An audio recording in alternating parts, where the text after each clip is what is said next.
Hello. Hi, Hey, Steven. How's it going? it's going good. How are you, Jasna? I'm good. Right where you left me. Literally, like, I bet you could guess where I'm parked right now.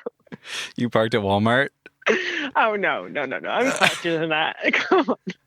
It hasn't been snowing. So, Uh-huh. well, that was a good guess, but not quite. Good enough. Oh, That's within like a you're two at mile City radius. Market. I'm at Seymour. Pretty good. Oh, the luxurious life of a dirtbag. How's it Oh going? yeah, definitely dirtbag. My heated van. That's fine. I'm just finishing some work. How are you? PhD stuff. Yeah, you're doing well when you're like on a website. It's called like Statbook Online or something. .com. I'm just like shit. I should really be beyond this by now, but whatever. Thank God for the internet. Thank God I'd have to for actually the learn internet. this shit. I'm just kidding. I'm terrible. I hope a night advisor never finds any of this. I'm just kidding. Yeah, how are you? Where are you? I'm Are in you Washington? Wenatchee. Snap. Snap. Yeah, I'm with my family for a little bit. That's adorable. Yeah, I came Nice. back. Adorable. Yeah, I came back here for Thanksgiving, and we all got our COVID tests, and Oh luckily my gosh. everyone's negative. Yeah. And Jesus. yeah, just hanging out here for a little bit. I tried to go climbing in Leavenworth yesterday, Yeah. and I got totally shut down, man. It was just Oh, really? yeah, it's I bet. full I mean, it's it's so full different. on winter up there, and Oh, that's why you got shut down. Okay. yeah. I didn't really climb at Yeah. all. I mean, Oh, I there, see. I think I might try again. There's definitely like some climbing to be done, but Yeah. uh, it's Yeah. the canyons You are know so what's steep. It doesn't get any sun this time of year, so basically nothing will Oh, melt yeah. until spring at this point. I So remember Mike Kirshner talking about that when he was working on like Teacup or something. mm, Yeah, he said there was like zero sun, yeah. but I tried. There's this V7 that I've always wanted to do, and I'd forgotten about it. mm, nice. And a friend of mine, actually, a buddy of mine that listens to the show, he's like, "Oh, you should go do that thing." And I was like, "You're right. I should go do that thing." It's like Excellent idea. the most friction dependent sloper problem in the world. It's called premium coffee Oh, for people that know Leavenworth. And I was like, "Oh, I haven't climbed at Swiftwater forever. I'll go back there." And I go just yesterday. I drive out there and check it out. And mm, there's snow everywhere. And there's yeah. literally there's snow on the boulder. And Uh-huh. somehow on one of the warmer days, it had melted, I guess, a tiny bit, Oh, or it had rained. And there's like a number of tiny little spidery waterfalls, like little streams that have run down the boulder. And there's like literally black ice frozen wow. onto the face holds, like on the slopers. They're just covered in That's kind of cool. frozen water. I mean, Yeah, that sucks it for you, looked, but that's it kind looked of really insane. cool, but I was like, oh, Yeah. it's Take absolutely some not going to go down. artsy photos. Yeah. Yikes. Yeah. Well, you can always come here if you wanted to. There's plenty of sun. Although once the shade comes, you're just kind of screwed. You have to leave. Are you guys Really. climbing in this? You're climbing at the Fortress still. Yeah. The Yeah. Fortress of Now it's Solitude for like people listening. the Fortress of Solitude, the Fortress of Bakitude, as I've been calling it. Because it's like, yeah, I mean, it's like a solar oven in there, which is nice Yeah, lately because it's been like pretty damn cold, like a high right. of 30, and you're like climbing and it's comfortable, but then as soon as the sun goes, it's pretty gnarly. You're Um, right. but it's better than before because when it was like too hot, we'd have like 1 hour to climb. Yeah, So it's fine. It's kind of interesting climbing in the sun. It's not something I do that often. You know what I yeah, mean? totally. No, It's like, uh, This just happened to me at Shelf. I was climbing at Shelf Road for a couple days oh, right. earlier in Yes. the month, and we were climbing in the sun because it was like a 40-degree day. Yeah. And the rock is so textured and so kind of Yeah. light tan, and then with Yeah. the chalk and the shoe rubber, like the shadows are super distracting. Like Mm-hmm. the shadows that your Mm-hmm. body casts on the rock, I found it super Oh my hard gosh. to find Yeah. footholds. Yeah, Yeah. it's a trip. It's definitely weird.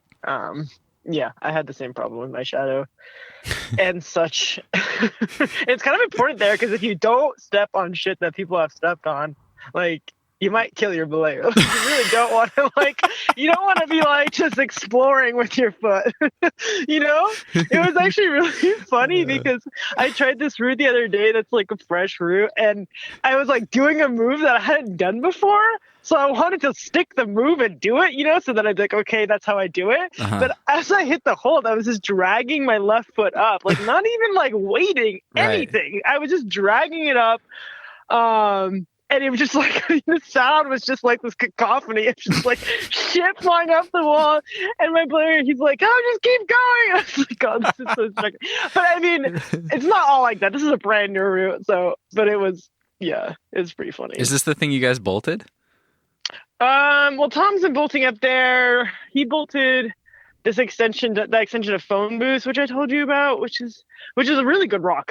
Oddly, it's kind of like that place is this 30-foot choss band, and then it's decent rock. Right. And I was kind of in the 30-foot choss band. That was a different route that he. Oh, okay. And I don't even know if he bolted it or if the bolts were there. I don't know. There's a lot of rock up there, so much, tons. And tons of lines. I wish I had more time.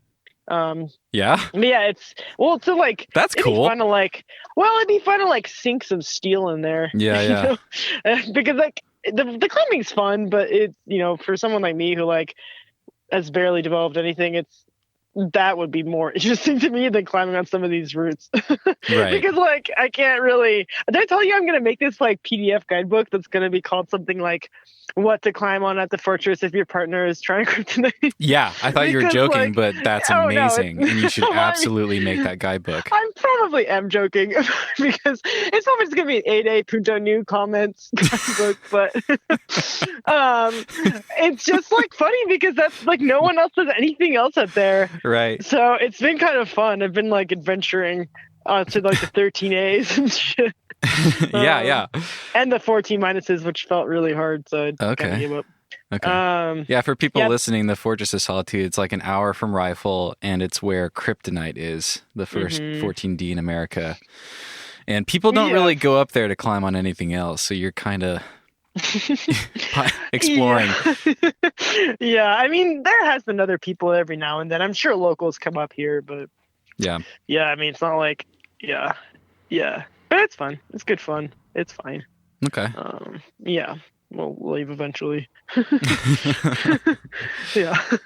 Let's talk about projecting. I want to circle back to what you're excited about in your own climbing, but let's talk about this article you wrote. Right. Article for Gnarly. For Gnarly Nutrition? Yeah, they are somehow they always pay for me to write stuff. It's kind of nice. I mean, occasionally. They asked me to write some projecting article, and at first I thought it was kind of a stupid idea, to be honest, because I was it was tips about projecting, and I was like, man, I don't know. It seems there's so many articles like that, how to project a rock climb, and I was I don't know that I really have anything new to add to the obvious points of how to achieve a goal or whatever. But then they asked me to make it applicable to all sports, which I was whoa, I don't know if that's possible. Yeah, but it kind of made me and it kind of made me just sit down and think about what are the phases of projecting, and I think that when they asked me to do that, it became more interesting. But yeah, they published a short version on their website because, as always, I wrote way too much. Because I was I always write too much. I'm always having this problem with this word limit crap. No. But yeah, no, I mean, I wrote it. It's fine. Happy to answer any questions. It's an okay article. I don't know. I'm not in love with it. It's fine. Well, I thought, I mean, I read it and I really enjoyed it, and I thought it was insightful, and I thought there were basically a number of talking points or questions that I had that I thought would be really interesting to expand on. So, it's funny, you called it Projecting 101, at least on your blog. Yeah. But you're right. There are so many things out there that are really basic and trivial, and I would not call this a 101. I think you went into some really kind of more nuanced and interesting stuff, and there was some stuff I was really curious about. Oh, right on. That's cool to hear. Yeah. So, to give people an overview, we can't go through the whole thing. I just want to focus on a couple points. Sure. And people can read it, obviously. I want to expand on a couple things. So to give people an overview, you kind of broke the article into two main parts. The first part was kind of how to think about choosing a project and some considerations. And that's all very interesting. And I'd recommend people read it. But I'd love to ask a few questions focused around the second part, which is like steps to achieve the goal. Oh, right. Yeah. And you broke it out into like these different bold points. And I want to focus just on like three. And the first one's taking notes. Yeah. This was really interesting because I've taken notes about my own projects a little bit, but usually it's just to help myself remember beta. And then I discovered that using a video on an iPhone is way more useful for that. Yeah. I've never really like journaled about my own projecting process. And when I asked you about it, you were kind of like, oh yeah, whatever. I kind of just wrote that. But then you were like, but I keep a journal and blah, blah, blah. And I was like, well, what do you write in your journal? And it was super interesting actually. So I'd love to hear, what is your note-taking process when you're working on a hard project? That's all pretty funny actually, because it was something, it sounds so like methodical, right? Like take notes. It does sound kind of like you're in class or you're looking at online stats.com or whatever, and you're supposed to like take notes. But basically, I don't even know when I started doing this. I just wake up in the morning. Like, I don't even, unless it's something really beta intensive, sometimes I'll take notes at the crag. Like, I'll have a little, like one of those write in the reins or whatever that I just like stole from my lab. And I'll like write some like basic things, like just to make sure I remember. I generally, or I write it on my phone, but man, I barely ever do that. Generally what I do is I wake up in the morning and like the best way I like to start mornings, like I make my coffee, I sit down and I like get my journal out and I'll just like write a summary of the day. And if it's the first time trying a route, I'll write down all my beta that I've, developed. Obviously that will change. So like if the next day I change my beta, I'll write that down too. And I honestly don't think I very rarely reread any of it. Okay. I don't know. I think that you're right that like beta videos are certainly like more obviously helpful if that is like, you're afraid that you're going to forget like how your hips are positioned into the wall or something. But I think that for me, right, like I don't know, the act of putting pen to paper is so extremely helpful in organizing my thoughts and then also just solidifying it in my head so the next day when I try to visualize the beta before I climb, it always comes faster. Okay. So to be honest, there's not really like a methodical, and I'll write down things like the weather, how I felt, what time it was when I started, what time it was when I got down, like things like that, if I'm taking like notes at the crag. But it really isn't anything like super systematic. I guess what I meant with that point was just somehow in whatever way you like to do it, like document your process. Not necessarily just for beta or remembrance, but for, I don't know, it just kind of like allows me also to have like closure on the day in a way and like then move on with the day. You know what I'm saying? Like, I don't know. I tend to focus a lot on like, if like let's say I had a bad day, for example. Yeah. And like I wake up the next morning and I write it down. I'm like, damn, like I got a low point, whatever. I don't know. Writing it down, I close my journal, I tie it up, I put it in my drawer. That's that. I don't know. It just does something for me where I can like then just be like, okay, that happened. And I think about it and I give myself that 20 minutes to think about it and think about, well, why that happened or was that a fluke or whatever. So yeah, I mean, and then I have my like macro note taking, which is just like my Excel spreadsheet, which is just like a calendar that I will like have like what I did in that day, but it'll just be like what route I tried and like where I was and like who I was with. Yeah. Number of attempts. Stuff like that. Yeah. Stuff like that. Just because I like data and I like to make graphs and shit. But I like having both, man, because I don't know. You know what's great about the Excel sheet is that sometimes I remember this with Living in Fear. I'll like be like, man, I am really epicing. I'll like think that to myself. I'll be like, damn, like I'm taking forever to do this thing. Is that 13D you just did in rifle? Yeah. And I look at the like Excel sheet and it's like this month view. So it seems like it's not really that much time. Like visually, like 10 days doesn't look that bad. You know what I mean? And it's kind of funny, actually. I've like used that to comfort myself before. I'm like, oh man, 2 weeks ago I was like in Washington. Like that was nothing. I'm not epicing it. You know what I mean? That's great. So, yeah. No, that makes sense because it's so easy to create that narrative where you're like, God, what's wrong with me? I haven't made any progress in like 4 days. And it's like, hey friends, I hope you enjoyed that teaser of this week's follow-up. If you want full access to follow-ups, you can sign up for $5 a month on Patreon at patreon.com/thenuggetclimbing. Or you can go to thenuggetclimbing.com and click on the support the podcast button at the top. If you're on your smartphone, just tap those 2 little lines at the top of the page and you'll see the button in the drop-down menu.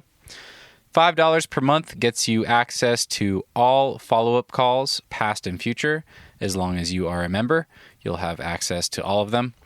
As you just heard in the teaser, I've been recording some follow-up conversations with past guests on the show to talk about what they've been up to lately and to go even further into the weeds on a specific topic than we typically would on the podcast. Follow-ups are 20 to 30 minutes in length, occasionally longer, and I will be releasing one every other week to make sure I always have plenty of podcast guests to follow up with.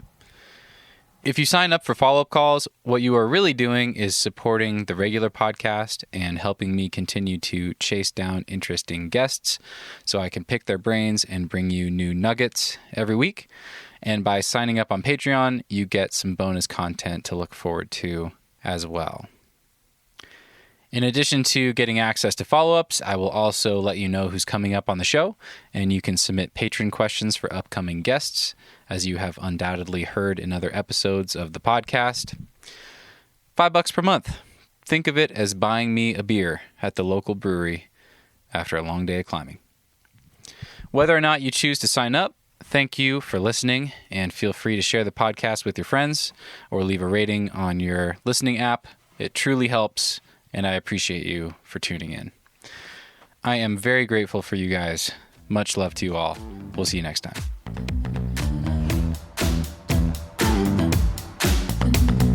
Move with the rhythm. Shake it up, stop when the clock hits 13. Sing 1, 2, 3, 4. Cause no one can do it like we do it, like we do it, like we do it. Cause no one can do it like we do it, like we do it, like we do it. Cause no one can do it like we do it, like we do it, like we do it. Cause no one can do it like we do it, like we do it, like we do it.